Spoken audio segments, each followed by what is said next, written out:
Eu acho que a principal reforma que eu faria na minha escola é aumentar a carga horária das matérias que pesam mais para o social, que conscientizam o cidadão, como história, sociologia, para formar realmente os estudantes como cidadãos críticos. E uma escola também mais democrática. A gente quer eleger nossos diretores, a gente quer poder eleger alguém que nos represente para de fato nos representar, que é isso que está faltando.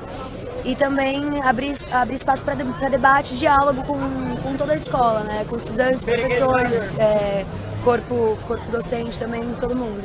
Então, o que acontece é que assim, a gente tem uma aula por semana de filosofia e uma aula por semana de sociologia. Só que o que acontece de verdade nas escolas é que os professores dessas matérias quase não vão. Então é a mesma coisa que não ter. Então, assim, a gente tem, teoricamente, elas como obrigatória, mas também é muito pouco tempo de aula, né, a carga horária dessas matérias.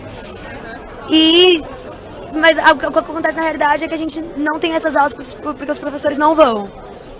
Infelizmente, essa é a realidade, assim como todos os professores das outras matérias também não vão, porque a escola pública do nosso estado é muito sucateada. Sim, a profissão deles é muito sucateada. Sim. Elas são valorizadas por Sim. E aí o que acontece? É um ciclo vicioso, né? Porque o professor não tem interesse em dar aula, o estudante não tem interesse em ir para a escola, porque o professor também não tem interesse em dar aula, então é muito complicado. Essa proposta de reformulação do ensino médio, ela vem num contexto que o governo federal quer aplicar ela, ao mesmo tempo que ele tenta aplicar a PEC 241, que tem como objetivo congelar os gastos e os investimentos na educação, ou seja, ele diz pra gente que quer reformar o ensino médio visando dar ensino técnico, sendo que ele também diz que não vai ter investimento para fazer isso, ou seja, não vai ter verba para fazer isso. Agora, em relação ao ensino técnico, a gente sabe que vem com o objetivo de criar mão de obra barata, né?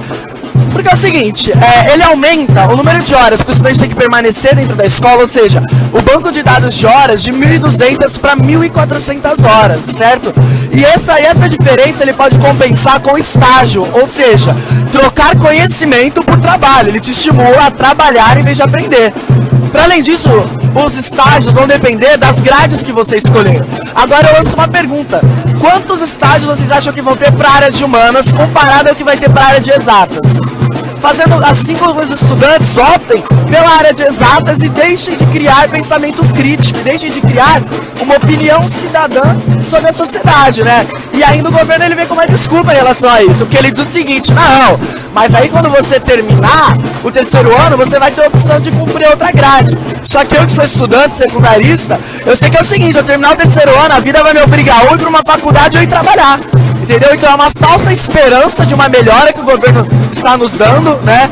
E é uma porta para cada vez mais tirar a juventude da escola e colocar no mercado de trabalho e vender os nossos sonhos para as multinacionais e para os grandes patrões. Por isso que eu, enquanto secundarista, sou contra essa reforma do ensino médio, sou contra todo este modelo que eles estão tentando aplicar e enfiar a goela abaixo. Eu acho que é o seguinte, uma reforma, primeiro que ela tem que vir e ela tem que ser construída com os estudantes, professores e funcionários, e que não é o que o Temer está fazendo, né? Porque primeiro que ele implantou uma MP, uma medida provisória, certo? Que vai ser implantada, existe uma votação do Congresso, mas ela vai ser implantada a partir da data da sua publicação, ou seja, é sem diálogo, é poucas ideias, eles querem enfiar isso na gente. Então eu acho que primeiro, ninguém melhor para pautar a educação senão os próprios estudantes e professores. Esse é o primeiro erro. Segundo, que uma reformulação do ensino tem que vir com investimento em cultura dentro das escolas. As escolas têm que ter laboratório, tem que ter, por exemplo, esportes para o pessoal praticar. Escola tem que vir com acesso à cultura, tem que vir com acesso à informação, informática. Porque eu tenho mais tecnologia no meu celular que dentro de uma sala de aula.